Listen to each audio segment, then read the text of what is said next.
2026년 3월 22일 영광의 다름질 주일 예배에 동참해 주신 모든 분들께 진심 어린 감사를 드립니다. 오늘은 에베소서 2장 11절에서 18절 말씀으로 주님의 십자가만이 모든 막힌 담을 헐어버리십니다 라는 제목으로 은혜를 나누려고 합니다. 오늘날 세상을 바라보면 도저히 하나가 될 수 없는 것 같은 관계들이 너무나 많이 있는 것을 보게 됩니다. 민족과 민족이 그렇고 나라와 나라들이 그렇습니다. 심지어는 사람과 사람 사이에도 보이지 않는 장벽들이 너무나도 많이 존재하는 것을 보게 되지요. 그런데 이렇게 눈에 보이는 장벽이 있지만 더 무서운 장벽이 있음을 봅니다. 그것은 눈에 보이지 않는 마음의 장벽입니다. 그런데 이런 장벽들이 단순한 거리의 문제가 아니고 생각의 문제도 아니라는 거예요.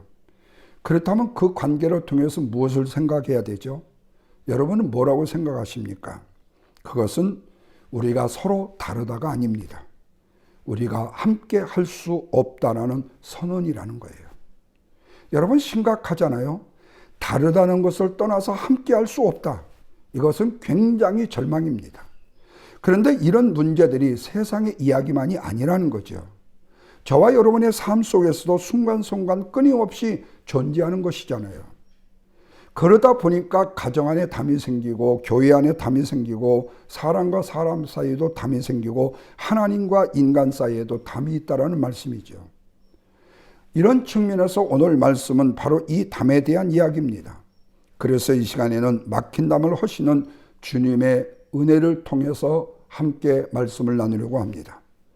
첫째, 우리는 하나님과 원수가 되었던 존재였다는 사실에 대한 인지입니다.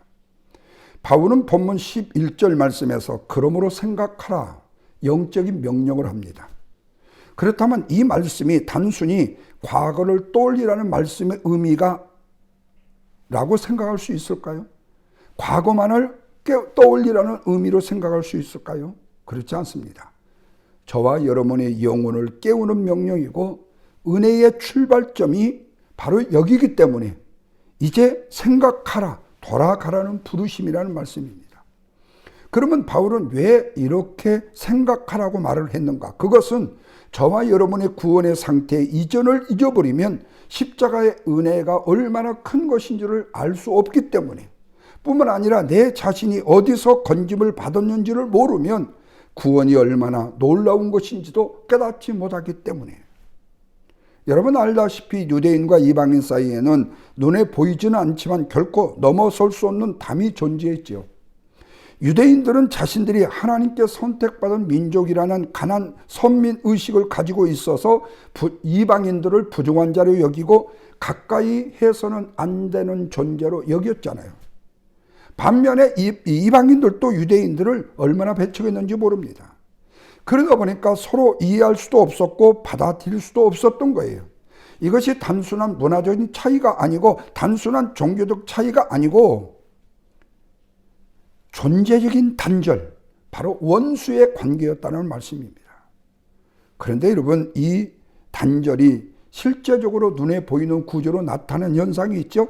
예루살렘 성전에 있는 경계입니다. 거기에 보면 이방인이 넘어오면 죽임을 당할 수 있다는 경고가 있습니다.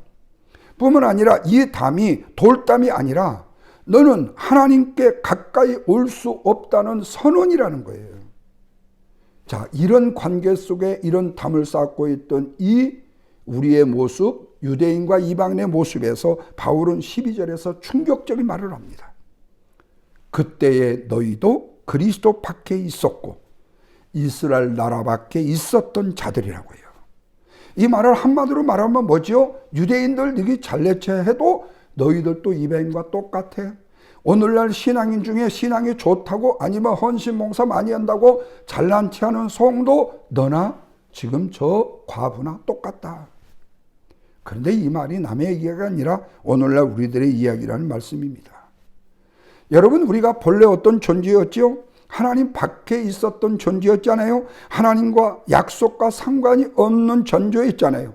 이 세상에 소망이 없는 존재였고 하나님이 우리에게 특별히 없었던 존재였어요. 그런데 이 표현이 단순한 상태 설명이 아니라 인간 존재의 가장 깊은 영적인 비극의 존재였다는 거예요.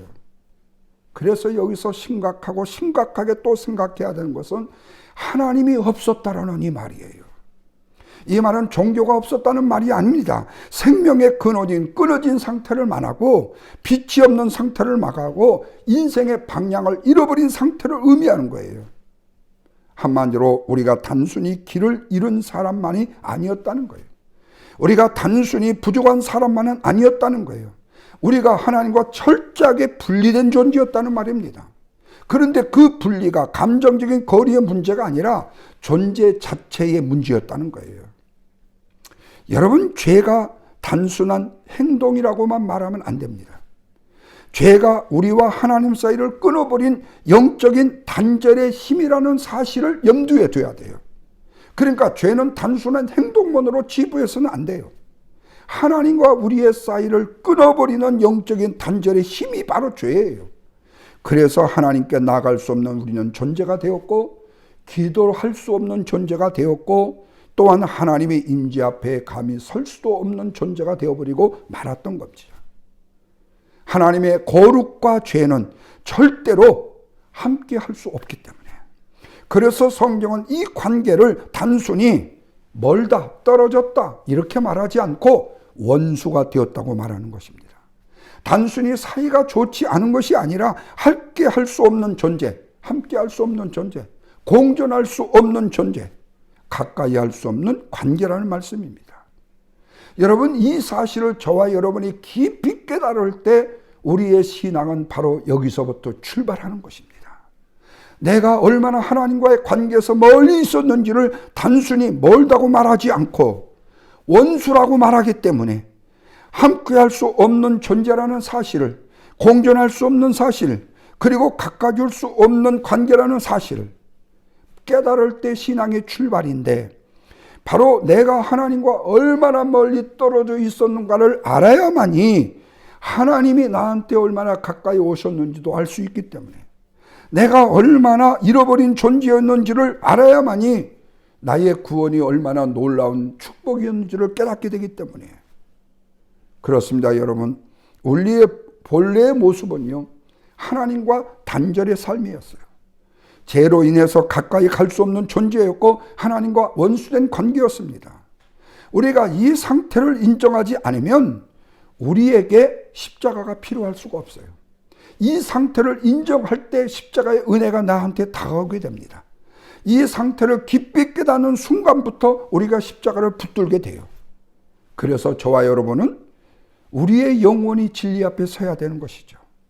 그리고 나는 하나님과 분리되었던 존재라는 이 고백을 통해서 우리 안에 이 사실 자체 고백이 회복될 때 비로소 하나님의 은혜가 우리 안에서 시작되고 복음이 우리 안에서 살아나게 된다는 말씀입니다.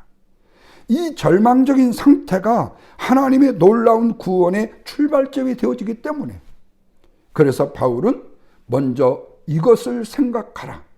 너희의 이전에 하나님을 떠났던 존재, 하나님이 없었던 존재, 그리고 관계가 없었던 존재임을 먼저 자각하고 인지하라. 이것이 바로 너의 구원의 출발점이 된다라고 말씀하고 있어요. 두 번째로 이렇게 이것을 인지하게 되어지면 십자가 안에 있는 자리에 우리를 놓으신다 그래요. 자, 본문 13절 말씀을 보시면 이제는 전이 멀리 있던 너희가 그리스도 예수 안에서 그리스도의 피로 가까워졌다 그랬어요. 여기서 가장 중요한 단어가 이제는입니다. 이제는 단순한 시간의 변화를 의미하는 것도 아니고 어제와 오늘의 차이를 말씀하고 있지 않습니다. 존재의 변화, 영적인 신분의 완전한 전환을 의미하는 것입니다. 다시 말하면 우리가 하나님께 스스로 우리가 가까이 간 것이 아니라는 거예요.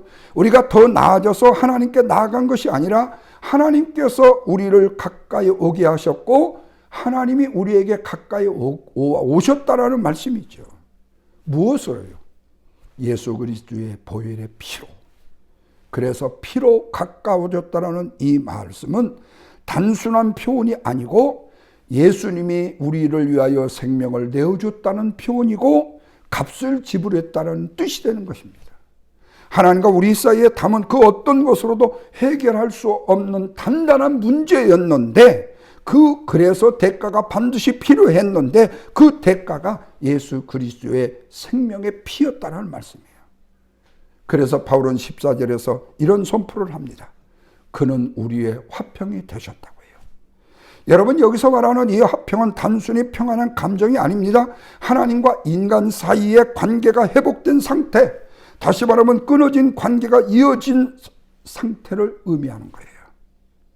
그래서 예수님은 화평만 우리에게 주시는 분이 아니고 그분 자체가 바로 화평이시라고 말씀하고 있어요. 그렇기 때문에 그분 안에서만 우리가 하나님과 하나가 될 수 있는 거예요. 그렇다면 주님은 어떻게 우리의 자리를 바꾸셨는가? 이 사실을 본문 14절에서 18절까지 네 가지로 이야기합니다. 첫째는 막힌 담을 허무셨다고 했어요. 14절 보시면 중간에 막힌 담을 자기의 육체로 허무시고, 여러분 이 담이 뭔지 아시죠? 이 담은 단순한 상징이 아니고 저와 여러분에게 주어졌던 죄가 만들어낸 팩트의 장벽이에요. 실제적인 장벽이에요. 하나님과 인간 사이의 담, 사람과 사람 사이의 담. 그런데 주님이 말씀만으로 허무신 것이 아니고 당신의 육체로 허무셨다 그랬어요. 육체로. 이 말은 뭐지요? 당신의 몸을 찢기셨고 당신의 생명의 피를 내어 주셨다라는 뜻입니다. 이것은 그 담이 그만큼 견고했기 때문이고 인간의 힘으로는 절대로 허물을 수 없는 담이었기 때문에 예수님의 몸이 찢기고 당신의 피를 흘려야만이 무너질 수 있는 담이기 때문에. 두 번째로 원수를 화목하게 하셨다. 16절 보시면 원수된 것을 십자가로 소멸하시고, 여러분이 말씀은 굉장히 놀라운 선언이지요. 하나님께서 우리를 그냥 용서하신 것이 아니고 참고 계신 것도 아니고 원수 관계 자체를 끊어내 버리셨다. 이것은 단순한 회복만을 말씀하는 것이 아닙니다. 이것은 하나님과의 관계의 본질적인 변화를 말씀하는 거예요. 다시 말하면 더 이상 우리는 하나님께 두려운 존재가 아니고, 하나님 앞에 두려움으로 서 있는 존재가 아니고 하나님 앞에 당당하게 나아갈 수 있는 자녀가 되었다는 말씀이에요. 세 번째로 율법을 폐하심으로 율법을 완성하셨다 그랬어요. 이 말은 율법을 없애버렸다는 뜻이 아니고 예수님이 십자가에 죽으심으로 율법을 온전히 이루셨다는 뜻이에요. 율법은 원래 하나님과 인간 사이를 구별하는 죄에 대한 분별의 기준이었어요. 그런데 인간이 율법을 통해서 오히려 더 큰 장벽을 만들어버리고 말았다는 거예요. 그래서 인간이 율법을 지키려고 애를 쓰면 쓸수록 하나님과의 담이 두꺼워지는 거예요. 그 율법을 지키려고 하면 할수록 우리는 하나님과의 관계가 멀어지는 거예요. 그 율법은 우리가 지키려고 애쓰는 것이 아니라 그 율법을 다 지키신 율법의 완성자이신 예수 그리스도를 믿는 거예요. 예수님께서 십자가에서 우리의 죄를 사하시기 위해서 십자가를 지심으로 그 율법을 완전히 이루심으로 말미암아 더 이상 율법이 하나님과 우리의 인간 사이의 장벽이 되지 못하게 하셨다는 말씀입니다. 그래서 더 이상 죄와 하나님과의 관계의 구별이 아니라 은혜로 나아가게 되는 길이 열리게 됐다는 사실입니다. 네 번째로 둘로 하나를 만드셨어요. 18절 말씀 보십시오. 둘로 하나를 만드사. 이방인과 유대인, 하나님과 인간, 이 둘은 본래 하나가 될 수 없는 존재였죠. 그런데 주님께서 이 둘을 단순히 묶어 놓으신 것이 아니라 완전히 새로운 존재로 만들어 버리셨다는 거예요. 그렇다면 사랑하는 여러분, 이것은 단순한 화해라고만 표현할 수 없어요. 이것은 뉴 크라이트예요. 새로운 창조인 것입니다. 이전의 관계를 회복한 정도로 끝나는 것이 아니라 이제는 새로운 관계를 만들어 내셨다는 거예요. 뉴 릴레이션십을 만들어 내셨다는 말씀입니다. 그래서 우리는 이제 더 이상 과거의 자리에 있는 존재가 아니라는 말씀을 드리는 것입니다. 하나님께 버림을 받은 자가 아닌 가까이 있는 자요, 나누어진 존재가 아닌 하나의 공동체요, 옛사람이 아닌 새 사람이라는 말씀입니다. 정죄의 자리에서 은혜의 자리로 옮겨진 자요, 단절의 자리에서 교제의 자리로 옮겨진 자요, 죽음의 자리에서 생명의 자리로 옮겨진 존재라는 말씀이에요. 그러면 이런 축복이 어떻게 이루어질 수 있었어요? 이것이 우리의 노력으로 된 것이 아니잖아요. 그렇다고 우리가 자격으로 된 것도 아니잖아요. 뭐 때문이죠? 오직 예수 그리스도의 십자가 때문입니다. 믿으시죠? 그렇다면 우리는 이 관계를 가볍게 여겨서 될까요? 은혜를 가볍게 여겨서 될까요? 은혜를 잊어버려도 될까요? 우리는 이 진리를 반드시 붙들어야 됩니다. 그리고 나는 십자가 안에서 완전히 새로운 존재로 놓였다라는 존재 의식을 인지해야 하는 고백을 드려야 돼요. 이 고백이 있을 때 우리 안에 그 심령이 살아나게 되고, 우리의 마음이 기쁨이 있게 되고, 우리의 신앙은 살아나게 되고, 우리가 새로운 존재로 살아가고 하나님 앞에 드리는 신령과 진정의 예배가 하나님이 받으시는 예배가 되는 것이고, 다른 사람과의 관계 속에서도 축복의 관계가 이어지게 된다는 말씀입니다. 자, 마지막 세 번째로 하나가 된 자로 하나님 앞에 나아가는 삶을 살게 된다 그랬어요. 자, 18절 말씀 보십시오. 한 성령 안에서 어디로 나가요? 아버지께 나아감을 얻게 하려 하심이라. 여러분, 이 말씀이 십자가의 최종 목적을 분명히 보여준 말씀인데, 십자가의 목적이 뭐지요? 단순히 죄를 용서받은 것에서 끝나지 않고, 물론 죄 용서함을 받는 것도 충분한 은혜임이 틀림이 없지만 거기서 멈춘 것이 아니라 하나가 되어 하나님께 나아가는 것. 주 안에서 하나가 되어 하나님께 나아가는 것. 부모와 자식이 하나가 되어 하나님께 나가는 것. 목사와 성도가 하나가 되어 하나님께 나가는 것. 성도와 성도가 하나가 되어 하나님께 나가는 것. 이것이 바로 십자가의 궁극적인 목적이라는 말씀입니다. 여기서 우리는 굉장히 중요한 진리를 발견합니다. 그것은 바로 한 성령 안에서 아버지께 나아감이라는 말씀이에요.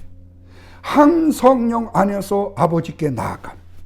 이것이 단순한 종교의 행위라고 말할 수 없는 거예요. 이거는 관계이고 이건 교제이기 때문에, 이것은 살아있는 영적인 흐름이기 때문에. 그렇다면 진짜 안식은 어디에 있는가? 많은 사람들이 환경이 좋아지고 여건이 좋아지게 되면 평안이 있고 안식이 있다고 말하죠. 문제가 해결되면 평안이 온다고 생각을 합니다. 그러나 성경은 다르게 말씀해요. 진짜 안식과 평안은 하나님과 화목할 때 오고, 믿으시죠? 사람과 화목할 때 오고, 하나가 되어 하나님을 경배하는 예배를 드릴 때 온다라는 사실을 믿으시기 바랍니다. 그 이유는 하나님은 우리의 관계 속에서 살아가도록 새롭게 창조하셨기 때문에, 그래서 하나님과의 관계가 회복될 때 우리의 영혼이 제자리를, 제 포지션을 찾아가게 되는 것입니다. 사람과 사람과의 관계가 회복될 때 우리의 삶이 비로소 온전해지는 것입니다. 그래서 아버지께 나아감이라는 것은 단순한 액션적 행위가 아니라 내 영혼의 안식의 자리를 찾아가는 것이다. 그런데 오늘날 우리들의 현실은 어떻습니까? 우리는 여전히 작은 일에 담을 쌓고 살아가고 있지 않느냐 그 말입니다. 아주 사소한 말 한마디 때문에 마음이 벽이 되지, 그리고 또한 작은 상처 하나가 관계를 끌어버리잖아요. 내 생각과 내 기준, 내 자존심이 점점 더 높은 담을 만들어가고 있지는 않냐. 처음에는 굉장히 작은 틈이었는데 시간이 지나면 지날수록 그 두꺼운 벽이 되어서 완전히 막힌 담이 되어버리지는 않았느냐 그 말이에요. 그 결과는 어떨까요? 기도가 막히죠. 예배의 흐름이 끊기죠. 은혜의 흐름이 끊기죠. 관계가 무너지죠. 단순히 사람과 사람과의 관계만을 가르는 것이 아니라 하나님의 흐름까지를 차단해버린다는 말씀입니다. 그렇다면 저와 여러분의 몫은 무엇일까요? 십자가의 은혜에 순종으로 응답하는 것입니다. 십자가의 은혜에 아멘, 아멘 하는 거예요. 십자가는 언제나 먼저 사랑의 자리가 되어지기 때문에, 십자가는 말로 이해하는 것이 아니고 우리의 삶으로 만들어내고 살아내는 것이기 때문에, 그래서 담을 허무는 데는 반드시 대가가 필요하죠. 우리의 감정을 내려놓고 자존심을 내려놓고 때로는 억울함까지도 내려놓아야 합니다. 주님께서 더 큰 대가를 치르셨기 때문에, 주님께서 당신의 핏값을 생명으로 담을 허물으셨기 때문에. 그렇다면 우리는 이제 선택을 해야 합니다. 나는 담을 쌓는 삶을 계속 살 것인가? 아니면 십자가를 따라 담을 허무는 삶을 살 것인가? 그리고 하나님과 사이에 막힌 담이 있거나 사람과 사람 사이에 막힌 담이 있다면 그 담을 가지고 십자가 앞에 나가야 되지 않겠는가? 그래야만 주님의 보혈이 그 담을 어떻게 되죠? 완전히 무너뜨릴 것입니다. 성령께서 그 관계를 다시 회복시켜 주실 것입니다. 그 자리에 참된 평화가 임하고 화평이 임하고 깊은 은혜가 흐르고 영적인 안식이 찾아오게 될 것입니다. 이 모든 담들은 십자가의 희생을 통해서만 역사할 수 있기 때문에 그런 것입니다. 사랑하는 여러분, 이제 말씀을 맺겠습니다. 주님이 지신 십자가는 저주의 십자가가 아닙니다. 화평의 능력인 것입니다. 그 십자가는 단절의 관계를 이어붙이는 능력이고 깨어진 것을 다시 세우는 능력이고 원수된 것을 하나로 묶는 하나님의 능력입니다. 그래서 그 십자가가 하나님과 우리를 하나가 되게 하셨던 거예요. 그로 인하여 멀리 있던 우리 관계가 가까워지고 원수가 되었던 우리가 하나님의 자녀가 되었고 나누었던 관계가 회복되고 끊어졌던 마음이 다시 이어지고 막혔던 길이 열리게 된 것입니다. 그렇다면 이제 저와 여러분에게 남겨진 삶의 방향은 분명합니다. 먼저 우리의 가정에 있는 담을 허무는 것입니다. 사람과 사람과의 관계 속에 있는 담을 허무는 것이에요. 심지어는 저와 여러분의 마음속에 깊은 곳에 있는 담을 허무는 것이에요. 누군가의 말 때문에 담도 허물어 버려야 됩니다. 지워지지 않는 상처의 담도 허물어 버려야 됩니다. 내려놓지 못한 자존심의 담도 허물어야 됩니다. 그러나 이 사실만은 꼭 기억하십시다. 그것은 주님이 이미 그 담을 허무셨다는 것. 이제 우리는 그 십자가의 은혜를 따라 순종으로 응답하면 되지 않겠어요? 물론 이런 담들이 허무는 일이 쉽지 않을 수 있어요. 때로는 내가 손해보는 것처럼 느껴지기도 할 것이고 내가 먼저 낮아져야 하기도 할 것이고 내가 먼저 포기를 해야 될 것도 있을 거예요. 그러나 여러분 기억하십시오. 그 자리가 십자가의 역사가 함께하고 있는 자리라는 사실을 기억하셔야 해요. 그 다음에 허물어질 때 우리는 하나님의 은혜가 다시 흐르게 되고요. 막혔던 기도의 문이 열리게 되어지고요. 예배가 하나님이 받으시는 예배가 되고요. 관계가 회복되니까 생명이 살아나게 되어지는 것입니다. 우리의 영혼에 참된 안식이 있게 되는 것입니다. 이것이 바로 십자가가 이루어내는 삶이기 때문에 그렇습니다. 끝으로 저와 여러분의 마음속에 깊이 붙들 말씀 한 절입니다. 그는 우리의 화평이신지라 둘로 하나를 만드사 중간에 막힌 담을 허시고. 이 말씀이 저와 여러분의 가정 속에 이루어지고 저와 여러분의 삶의 관계 속에 이루어지고 삶 전체 속에서 이루어지기를 주님의 이름으로 간절히 축원을 드립니다.